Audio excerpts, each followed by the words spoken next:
ग्रामीण अर्थव्यवस्था को सशक्त एवं सुदृढ़ बनाने के उद्देश्य से और साथ ही साथ ग्रामीण क्षेत्रों में बैंकिंग सुविधाओं का बेहतर परिसंचालन करने के उद्देश्य से अभी हाल ही में वित्त मंत्रालय ने एक अधिसूचना जारी की है। और इस अधिसूचना के तहत ये कहा गया है कि वर्तमान समय में भारत के अंदर है न जितने भी आरआरबीज काम कर रहे हैं, यानी कि जितने भी क्षेत्रीय ग्रामीण बैंक यानी कि रीजनल रूरल बैंक्स काम कर रहे हैं, उनको आपस में है ना एक एक करके क्या कर दिया जाएगा, है ना विलय कर दिया जाएगा। और तकरीबन ऐसे 26 आरआरबी होंगे, है ना, जिन्हें 11 आरआरबीस में विलय कर दिया जाएगा। अर्थात कि 15 आरआरबीस कम होंगे और अब उनकी संख्या घटकर 43 से कितनी हो जाएगी, है ना, अब संख्या ये 28 यानी कि 28 हो जाएगी। तो आज का जो हमारा ये सेगमेंट है इसी आरआरबी के विलय पर आधारित है। और इस खंड में हम लोग ये समझने की कोशिश करेंगे कि आखिर ये आरआरबी यानी कि जो क्षेत्रीय ग्रामीण बैंक हैं वो क्या हैं, किस तरीके से इनकी स्थापना की गई थी और साथ ही साथ किस प्रकार से इनके है ना विलय की प्रक्रिया को है ना समय समय पर अपनाता है ना जाने लगा है। इन सभी मुद्दों पर हम लोग विस्तार से चर्चा करने के लिए आज फिर से एक दूसरे के समक्ष उपस्थित हुए हैं। तो आइए फिर हम शुरू करते हैं समझना कि अभी जो वर्तमान समय में वित्त मंत्रालय ने निर्णय लिया है ना, एक्चुअल में ये निर्णय क्या है। तो जैसा मैंने आपको बताया कि रिसेंटली अभी क्या हुआ कि जो हमारी फाइनेंस मिनिस्ट्री है यानी कि जो हमारा वित्त मंत्रालय है ना, इस फाइनेंस मिनिस्ट्री ने बेसिकली एक घोषणा की है। और इस घोषणा के तहत घोषणा मतलब कैसे करती हैं सरकारें या मंत्रालय, तो एक नोटिफिकेशन यानी कि एक अधिसूचना जारी करती हैं। और फाइनेंस मिनिस्ट्री ने एक जो नोटिफिकेशन यानी कि अधिसूचना जारी किया, इस अधिसूचना में ये कहा गया है कि तकरीबन जो भारत में है ना 26 जो आरआरबीस होंगे, है ना, इन 26 आरआरबी को है ना बेसिकली क्या किया जाएगा, है ना 11 बड़े आरआरबीस में है ना इनको मर्ज कर दिया जाएगा। कितने आरआरबीस में, है ना 11 बड़े आरआरबीस में इनको मर्ज कर देंगे। और आरआरबी का मतलब यहाँ पर बिल्कुल ये नहीं है कि रेलवे रिक्रूटमेंट बोर्ड है ना, आप इसे रेलवे रिक्रूटमेंट बोर्ड समझने की गलती बिल्कुल मत करिएगा। यहाँ पर आरआरबी का मतलब है रीजनल रूरल बैंक यानी कि क्षेत्रीय ग्रामीण बैंक। तो जो 26 है ना क्षेत्रीय ग्रामीण बैंक अभी तक भारत में काम कर रहे थे, उन 26 आरआरबीस को मर्ज किसमें कर दिया जाएगा, है ना 11 बड़े आरआरबीस में मर्ज किया जाएगा। इसका सीधा सा मतलब ये हुआ कि 15 आरआरबीस की जो संख्या है या जो 15 आरआरबी हैं, है ना, इनकी संख्या है ना अब क्या हो जाएगी, कम हो जाएगी। और जब इनकी संख्या कम होगी तो वर्तमान समय में अगर आप देखो तो जो अभी 43 यानी कि जो 43 आरआरबी हैं, जब इन 43 में से 15 आरआरबीस है ना मर्ज हो जाएंगे दूसरे बड़े आरआरबीस में, तो इस तरह से है ना अब इनकी संख्या कितनी रहेगी, तो अब इनकी संख्या हो जाएगी 28। और यह जो प्रक्रिया है ना, इसे वित्त मंत्रालय ने साफ तौर पर यह कहा है कि यह जो प्रोसेस है वो 1 मई के पहले पहले पूर्ण हो जानी चाहिए। और 1 मई के दिन है ना यह प्रक्रिया या ये जो नोटिफिकेशन है ना, ये नोटिफिकेशन है ना बेसिकली लागू हो जाएगा। तो 1 मई 2025 को ये जो अधिसूचना जारी की गई है ना, ये अधिसूचना है ना जो है पूरी तरीके से यहाँ पर लागू होगी। इसका मतलब है कि जो विलय की प्रक्रिया है ना, जो कंसोलिडेशन की प्रोसेस है, ये कंसोलिडेशन की प्रोसेस क्या हो जाएगी, कंप्लीट हो जाएगी। और इस तरह से 43 आरआरबी से घटकर है ना अब आरआरबीस की संख्या कितनी हो जाएगी, अब इनकी संख्या हो जाएगी कितने बताइए, ये हो जाएगी 28। तो मैंने जो जो बातें अभी तक आरआरबीस के अंतर्गत की हैं, आई होप आपको यहाँ पर ये समझ में आया होगा। तो जब भी हम आरआरबीस को थोड़ा सा है ना और विस्तार से अगर हम समझने की कोशिश करते हैं, तो आरआरबी का मतलब क्या होता है, इसका मतलब होता है रीजनल रूरल बैंक। क्या होता है इसका मतलब, है ना, इसका मतलब होता है रीजनल रूरल बैंक, जिसे हिंदी में लिखा जाता है क्षेत्रीय ग्रामीण बैंक। क्या कहते हैं इसको, क्षेत्रीय ग्रामीण बैंक कहते हैं। और भारत में है ना ये जो क्षेत्रीय ग्रामीण बैंकों की स्थापना है, मतलब कि इनका जो एस्टैब्लिशमेंट है ना, वो हुआ है नरसिम्हन समिति की रिपोर्ट पर। किस पर हुआ है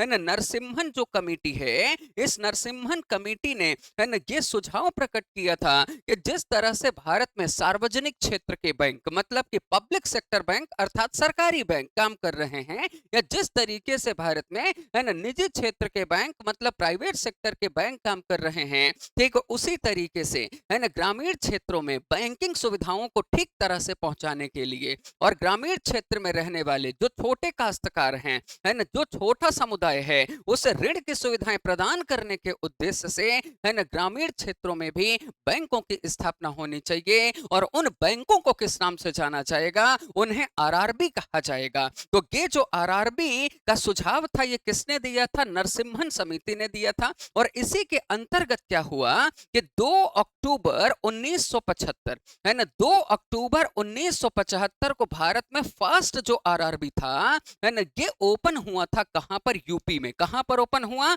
यूपी। और यूपी में आपने सुना होगा कि एक शहर पड़ता है जिसका नाम है मुरादाबाद। कौन सा शहर है, मुरादाबाद। तो ये जो यूपी का मुरादाबाद शहर है, यहां पर सबसे पहला आरआरबी ओपन किया गया था। और इसका नाम क्या था, तो इसका नाम था प्रथमा ग्रामीण बैंक। क्या नाम था इसका, है ना इसका नाम था प्रथमा ग्रामीण बैंक। और यही भारत का क्या है, ये सबसे पहला आरआरबी माना जाता है। और इस आरआरबी को स्पॉन्सर किसने किया था, तो इसे किया था सिंडिकेट बैंक ने। किसने स्पॉन्सर किया था, तो इसे स्पॉन्सर किया था सिंडिकेट बैंक ने। यानी सिंडिकेट बैंक की सहायता से आप देखोगे अगर, तो इस आरआरबी की स्थापना हुई थी। आज के समय पर अगर आप समझें तो सिंडिकेट बैंक का खुद विलय है ना अब केनरा बैंक में हो गया है ना 2020 में है ना भारत में जब राष्ट्रीयकृत बैंकों का विलय हुआ है ना, समय समय पर अगर आप देखोगे ना, तो ये जो बैंकों के विलय की प्रक्रिया है, ये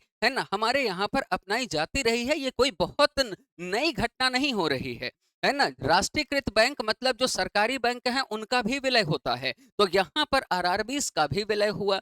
तो अगर हम देखें तो जो आरआरबी पहला था हमारा, उसका नाम क्या था, प्रथमा ग्रामीण बैंक। और इसे किसने स्पॉन्सर किया था, सिंडिकेट बैंक ने। और वर्तमान समय में जो सिंडिकेट बैंक है उसका भी विलय किसमें कर दिया गया है, केनरा बैंक में, है ना। तो ये हमारा पहला आरआरबी था, है ना। जब पहला आरआरबी स्थापित हो गया ना, तो उसके बाद ये देखने को मिलता है कि 1976 में है ना आरआरबी एक्ट लाया गया, है ना। क्षेत्रीय ग्रामीण बैंक अधिनियम आया। कब आया, ये 1976 में आया। और इसके तहत देश भर में अलग अलग जगहों पर आरआरबी स्थापित किए गए।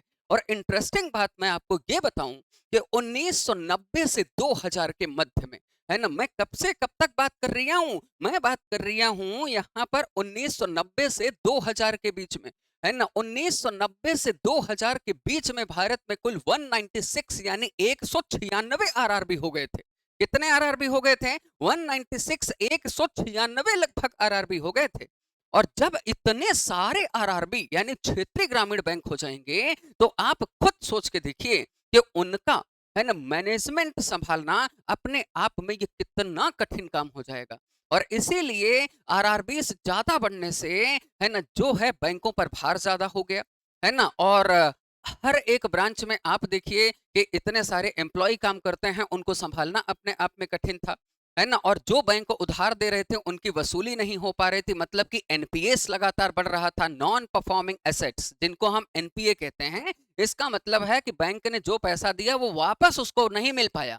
तो ये सारी चीजें थी, इन्हीं को ध्यान में रखते हुए ये जरूरत समझ में आई कि अब इनका विलय होना चाहिए, इनका मर्जर होना चाहिए, है ना। और इसीलिए ये जो मर्जर की प्रक्रिया है, ये जो विलय की प्रक्रिया है ना, इस मर्जर या विलय की प्रक्रिया अगर आप देखोगे तो ये 4 चरणों में की गई, है ना। 4 चरण यानी कि इसके 4 स्टेजेस हुए, है ना। 4 चरणों के अंतर्गत अगर मैं आपसे बात करूं, अगर मैं आपसे बात करूं क्या, कि जो पहला चरण है, कौन सा चरण है, पहला, है ना। जो हमारा फर्स्ट यानी कि जो पहला चरण है ना, उस पहले चरण में क्या हुआ कि जो पहला चरण है ना, ये चला 2006 से लेकर 2010 के मध्य में। है ना। और 2006 से 2010 के मध्य में पहले चरण के अंतर्गत 196 आरआरबी से, है ना, एक दूसरे का विलय कर करके हमने 82 आरआरबीस को बनाया, है ना। 196 से घटाकर आरआरबीस की संख्या कितनी हो गई बताइए? 82, यानी कि 82 हो गई। और ये कब की बात है? तो ये है पहले चरण की बात, जो 2006 से लेकर, है ना, 10 के बीच में रहा, और 196 से घटकर आरआरबी कितनी हो गई? 82 हो गई, है ना। फिर उसके बाद आरआरबीस का यहां पर आप देखिए तो यहां पर आया दूसरा चरण, है ना। और जब हम आरआरबीस के दूसरे चरण की बात करते हैं तो ये चला 2000, है ना, 13 से 2015 के बीच में। दूसरा चरण कब था? 2013 से 15। और 2013 से 15 इस दूसरे चरण के दौरान क्या हुआ कि जो आरआरबीस की संख्या 82 थी ना, है ना, 82 थी, अब वो यहां पर आ गई 56, यानी कि 56। कितनी आरआरबीस आ गई यहां पर? 56, यानी कि 56। मतलब कि कई छोटे छोटे आरआरबीस को आपस में ही मिला दिया और आरआरबीस की संख्या को कम कर दिया, है ना, तो 56 हो गई। और फिर उसके बाद जो इसका तीसरा चरण आया, है ना, तीसरा चरण ये शुरू हुआ 2019 में और ये चला 2021 तक, है ना। और तीसरे चरण के अंतर्गत क्या हुआ कि जो आरआरबीस की संख्या 56 थी ना, है ना, इसकी संख्या 56 से कम करके 43, यानी कि 43 कर दी गई। और इसीलिए आप देखोगे कि वर्तमान समय में आरआरबीस की संख्या कितनी थी? आरआरबीस की संख्या थी 43, यानी कि 43। और अब जो चौथा चरण चल रहा है ना, इस समय पर ये जो हमारा चरण चल रहा है, ये चरण कौन सा है? तो ये है चौथा चरण, है ना, ये चौथा चरण है। और चौथे चरण के अंतर्गत आपने देखा कि 2025 में, है ना, 2025 में तकरीबन 15 जो आरआरबीस हैं, है ना, 15 आरआरबीस जो हैं, है ना, ये क्या कर दिए जाएंगे, है ना, ये पूरी तरीके से दूसरे में, है ना, ये मिल जाएंगे। इसीलिए आप चाहे वैसा समझ लीजिए या फिर आप ये समझ लीजिए कि 26 जो आरआरबी हैं वो 11 आरआरबी में मर्ज हो जाएंगे। इसका मतलब है कि 26 11 में अगर मर्ज होगा, इसका मतलब 15 आरआरबीस की संख्या कम, है ना। और जब 15 आरआरबीस की संख्या कम हो गई तो इस तरह से अब आरआरबीस की संख्या कितनी बचेगी? तो अब बचेगी 28, यानी कि 28। कितनी बचेगी? 28, यानी कि 28 बचेगी। तो मैंने आपको बताया कि जो हमारी ग्रामीण अर्थव्यवस्था है या फिर क्षमा चाहता हूं, है ना, जो हमारी ग्रामीण अर्थव्यवस्था है और ग्रामीण क्षेत्र में जो बैंकिंग सुविधाएं हैं, इन बैंकिंग सुविधाओं को उपलब्ध कराने के उद्देश्य से, है ना, बेसिकली इन आरआरबीस का विलय किया गया, है ना। और देखिए आप कि आरआरबी का विलय कोई एक दिन की बात नहीं है, ये, है ना, समय समय पर विलय की प्रक्रिया चलती रही है ना। जो आरआरबीस 43 थे अभी तक, अब मर्ज होने के बाद कितने बचेंगे बताइए? 28। और वित्त मंत्रालय ने अपने नोटिफिकेशन में ये सूचना दी, और ये, है ना, जो अधिसूचना है ये कब से लागू हो जाएगी? तो 1 मई 2025 से लागू कर दिया जाएगा, यानी कि ये आरआरबीस जो हैं ये क्या हो जाएंगे? ये विलय कर दिए जाएंगे, है ना। अब अगर मैं थोड़ा सा और कुछ महत्वपूर्ण बात करूं तो थोड़ा सा महत्वपूर्ण बातों में एक तो आप जानते हैं कि अभी जो आरआरबीस हैं वो कितनी हैं? तो मैंने बोला कि 28 है ना। इसी तरह से अगर आप पीएसबी यानी कि पब्लिक सेक्टर बैंक की अगर बात करें, है ना, पब्लिक सेक्टर मतलब जो कि सरकारी बैंक हैं, तो इनकी संख्या वर्तमान समय में कितनी है? 12। कितने पब्लिक सेक्टर बैंक हैं? 12। ये हमारे सरकारी बैंक हैं, या इन्हीं को आप कहते हो ये राष्ट्रीयकृत बैंक है। कैसे बैंक हैं ये? राष्ट्रीयकृत बैंक है ना। ये है हमारे नेशनलाइज्ड बैंक, है। नेशनलाइज्ड बैंक का मतलब हुआ ऐसे बैंक जिन पर सरकार का नियंत्रण है। इनकी संख्या कितनी है? 12, है ना। और दूसरी तरफ अगर हम प्राइवेट सेक्टर बैंक की बात करें तो आज के समय पर प्राइवेट सेक्टर जो बैंक हैं इनकी संख्या हमें कितनी देखने को मिलती है? ये है 21, यानी कि 21। कितने हैं? है ना, 21 यानी कि 21 हैं, है ना। अब तनिक ध्यान से आप अपने नोट्स में कुछ डाटा मेंटेन करिएगा, और डाटा जो आप मेंटेन करेंगे अपने नोट्स में, उस डाटा को बहुत ध्यान से यहां पर समझिएगा। ठीक है, ध्यान से ये समझना है क्या कि ये जो आरआरबीस का विलय हो रहा है ना, ये तकरीबन, है ना, 11 राज्यों में हो रहा है, जिसमें एक केंद्र शासित प्रदेश भी सम्मिलित है ना। ये जो आरआरबीस का विलय है वो कितने राज्यों में हो रहा है? 11, है ना, जिसमें एक क्या शामिल है? केंद्र शासित प्रदेश भी है। कहाँ कहाँ पर हो रहा है ध्यान से समझते जाइएगा। नोट्स जब आप बनाएंगे, देखिए मेरे पास क्या है ना, लिखने के लिए जगह उपलब्ध नहीं है ना, आप देख पा रहे हैं ना, मैं कहाँ लिखूं, मेरे पास तो जगह है नहीं। लेकिन जब आप नोट्स बनाइए तो आप इन चीजों को जरूर मेंशन करिएगा, है ना। ये आप देख रहे हैं राज्य है आंध्र प्रदेश। कौन सा राज्य है? आंध्र प्रदेश। देखिए मैंने यहाँ पर मार्क कर दिया। और यहाँ पर हो रहे हैं 4 आरआरबीज का विलय। कितने आरआरबीज का? 4 आरआरबीज का विलय आंध्र प्रदेश में होगा, है ना। फिर उसके बाद देखिए यहाँ पर है वेस्ट बंगाल, और वेस्ट बंगाल में हो रहा है 3 आरआरबीज का विलय। कितने आरआरबीज का? 3 आरआरबीज का विलय। यहाँ पर आप देख रहे हैं उत्तर प्रदेश, उत्तर प्रदेश में हो रहा है 3 आरआरबीज का विलय। कितने आरआरबीज का? 3। तो मतलब 4 3 7 3 10, तो यही हो गए। इसके अलावा अगर हम देखें तो ये बिहार आप देख पा रहे हैं, बिहार में होंगे 2 आरआरबी का विलय, है ना। गुजरात आप देख पा रहे हैं, गुजरात यहाँ पर है ना, गुजरात में भी 2 आरआरबी का विलय, है ना। आप ये जम्मू एंड कश्मीर देख पा रहे हैं, यहाँ पर भी 2 आरआरबी का विलय, है ना। फिर उसके बाद आप यहाँ महाराष्ट्र देख पा रहे हैं, महाराष्ट्र में 2 आरआरबी का विलय। मध्य प्रदेश देख रहे हो आप, मध्य प्रदेश में 2 आरआरबी का विलय, है ना। मध्य प्रदेश में भी 2 आरआरबी का विलय। मध्य प्रदेश में इस समय पर 2 यहाँ पर क्षेत्रीय ग्रामीण बैंक हैं, मध्य प्रदेश ग्रामीण बैंक और मध्यांचल ग्रामीण बैंक, है ना। इन दोनों को मिलाकर एक ही कर दिया जाएगा, है ना। 2019 में भी आपने मध्य प्रदेश में पढ़ा होगा कि झाबुआ ग्रामीण बैंक और जो सेंट्रल मध्य प्रदेश ग्रामीण बैंक था, उनको मिलाकर मध्य प्रदेश ग्रामीण बैंक बना था बस, है ना। तो मध्य प्रदेश ग्रामीण बैंक और मध्यांचल ग्रामीण बैंक, ये दोनों अब क्या हो जाएंगे? एक हो जाएंगे। समझ रहे हैं ना। तो 2 मध्य प्रदेश में, है ना। इसके अलावा 2 राजस्थान में, 2 कहां? राजस्थान में। 2 कहां? 2 उड़ीसा में, है ना। और 2 कहां? 2 यहां पर देखिए कर्नाटक में। तो अगर आप काउंट करेंगे तो 4 हो गए कहां? आंध्र प्रदेश, है ना। 3 कहां हो गए? वेस्ट बंगाल 7, और 3 हो गए उत्तर प्रदेश। कितने हो गए? 10, है ना। 2 हो गए बिहार 12, है ना। 2 हो गए राजस्थान 14, है ना। 2 हो गए जम्मू कश्मीर 16, है ना। 2 हो गए महाराष्ट्र 18, 2 हो गए कहां? गुजरात में तो 20, और कर्नाटक में 2 हो गए, तो कितने हो गए यहाँ पर? है ना, ये हो गए 22। उसके बाद उड़ीसा में 2 आप देख रहे हैं 24, और 2 मध्य प्रदेश में हो गए कितने? 26। तो ये जो 26 आरआरबी है ना, यही 11 आरआरबी में मर्ज हो जाएंगे। तो 11 तो मतलब रहेंगे ही ना। एक्चुअल विलय तो कितने का हो रहा है? 15 का। तो यही जो विलय हुआ, अब संख्या आप देखो, 43 से घटकर कितनी बचेगी? तो 43 से घटकर ये संख्या, है ना, 28 बच जाएगी, है ना। ये जो विलय हुआ, इसका केवल एक उद्देश्य था कि ग्रामीण बैंक जो हैं, मतलब रीजनल जो रूरल बैंक हैं, उनकी एफिशिएंसी बढ़ जाएगी ना, कार्य कुशलता में वृद्धि होगी, है ना। साथ ही साथ वहां पर डिजिटल टेक्नोलॉजी बहुत आसानी से आ सकती है ना। इसके अलावा अगर आप सोचो तो जो, है ना, उनका मैनेजमेंट है और जो वहाँ के एम्प्लॉइज हैं, है ना, उनको ठीक तरीके से हैंडल या फिर टैकल किया जा सकता है।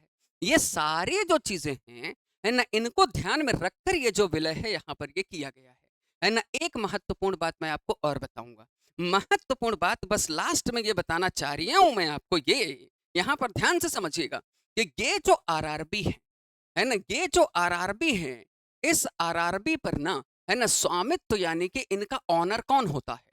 तो इनका ऑनर, जब भी कोई ग्रामीण बैंक ओपन होता है तो ग्रामीण बैंक का ऑनर कौन होता है, इसको बहुत ध्यान से समझिएगा यहाँ, क्योंकि ये मुद्दा चर्चा में है। यहाँ से संबंधित करंट के भी क्वेश्चन बनेंगे, स्टैटिक, है ना। यही तो है ना करंट प्लस स्टैटिक।